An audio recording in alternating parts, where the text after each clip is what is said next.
2014 was the year Rihanna walked out of a studio and stopped releasing albums. The world thought she was taking a break. She was building a $2 billion empire in secret.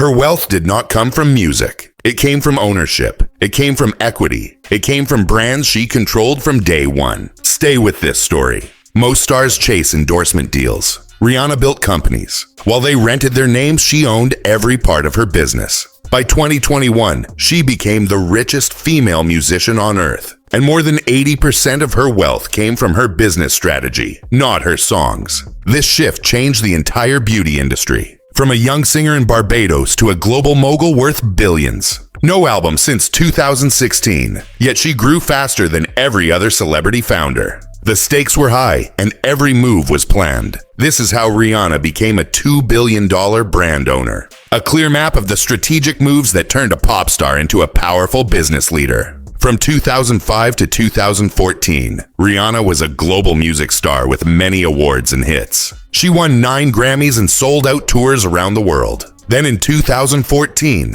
she suddenly stopped releasing new music. Fans were confused and waited for her next album. Record labels wanted more songs, but Rihanna had a different plan. She wanted real ownership instead of small royalty checks. She wanted to build something bigger than music. This pause was not burnout or drama. It was a smart business move. She started meeting with top LVMH executives in private. Everyone thought she was resting, but she was building an empire in silence. And in 2017, the world finally saw what she was working on. In 2017, Rihanna launched Fenty Beauty with 40 foundation shades. This was the first time a big brand focused on every skin tone.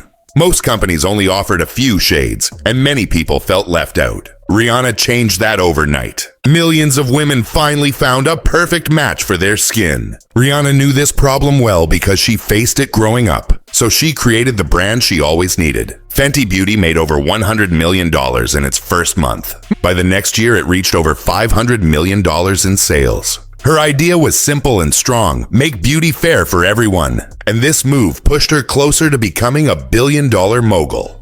By 2021, Rihanna reached a net worth of $1.7 billion. This made her the richest female musician in the world. But the surprise was that most of her money did not come from music. About 80% came from her Fenty Beauty ownership. Her music made her famous, but her equity made her wealthy. She showed the world that real power comes from owning a business, not just performing. While other stars tour non-stop, Rihanna earns money even when she sleeps. She became a CEO, not just a singer. And beauty was only step one. In 2018, she launched something even bigger. In 2018, Rihanna launched Savage X Fenty with Textile Fashion Group. She built lingerie for real bodies, not perfect models. Her brand used diverse models, many sizes, and fresh marketing. For years, lingerie brands pushed a narrow fantasy. Rihanna pushed confidence, comfort, and representation. Every shape, every tone, every style. By 2021, the brand hit a $1 billion valuation after major investment from Elle Catterton. Her runway shows became global events watched by millions. Savage X Fenty didn't just compete with Victoria's Secret. It made them look old and forced them to change. And soon, Rihanna broke another barrier, one no black woman had ever reached. In 2019, Rihanna launched Fenty Maison with LVMH. She became the first black woman to ever lead an LVMH luxury brand. It was a historic moment in a space usually run by old European families. This was more than business. It was respect, culture, and power. Rihanna earned her seat through innovation, not industry connections. Fenty Maison entered the high fashion world, competing with Dior and Fendi. Her success proved a black woman could lead luxury at the top level. She didn't break a glass ceiling, she broke a wall. But in 2021, Rihanna shocked everyone. She paused Fenty Maison, and critics rushed to call it failure. In 2021, Rihanna paused Fenty Maison to focus on beauty, skincare, and lingerie. Headlines called it a failure, saying luxury was too hard for her. But insiders knew the truth. This was a CEO move, not a retreat. She chose fast-growing billion-dollar markets instead of slow luxury fashion. Fenty Beauty, Fenty Skin, and Savage X Fenty were earning far more than luxury ever could. The math was simple. Bigger markets, bigger wins. The pause wasn't about weakness. It was strategy, choosing growth over fancy labels. And while critics talked, one brand was exploding worldwide. Fenty Skin was about to become a global powerhouse. In 2020, Rihanna launched Fenty Skin during the global lockdown. People were stuck at home and wanted simple skincare they could trust. Fenty Skin used clean, easy, gender-neutral products that anyone could use. Millions liked the simple steps and honest style. The brand blew up on TikTok, in Sephora, and through global stores. It became a fast money engine while other brands struggled. Rihanna clearly understood online shopping before everyone else. And this success showed something bigger. She wasn't selling products. She was building a whole new business model. Most stars take small royalties, but Rihanna chose real ownership. She owned 50% of Fenty Beauty and held big equity in Savage X Fenty. She saw other celebrities lose money when trends changed, so she built assets that would last for many years. Her setup was different. She hired top executives from LVMH, Nike, and tech firms. She built her brands like a real company, not a celebrity line. This mix of luxury, tech speed, and mass appeal had never been done before. Rihanna created a powerful new blueprint for celebrity business. And in 2023, that blueprint unlocked something huge. She crossed a level almost no woman has ever reached.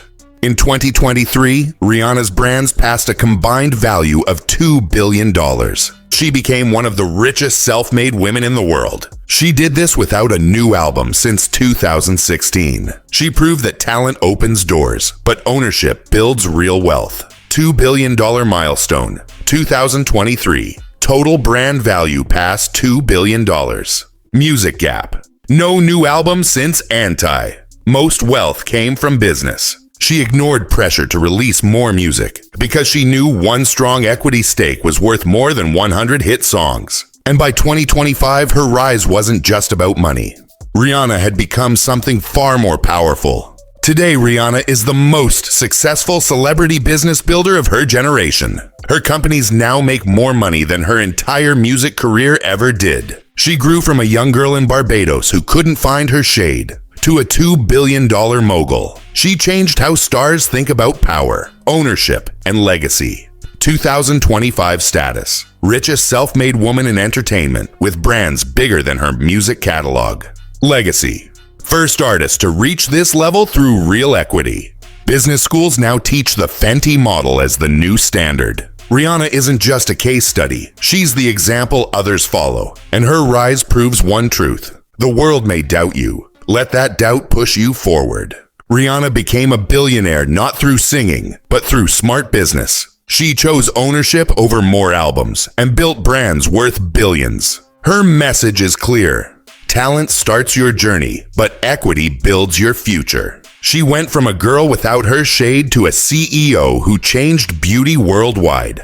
Rihanna didn't stop. She leveled up. Rihanna built a powerful empire through beauty, skincare, and fashion. Her biggest strength was ownership, not fame. Her story shows that real success comes from equity and smart choices. If her journey inspired you, make sure to subscribe for more stories of stars who became business leaders. Which Rihanna move impressed you most?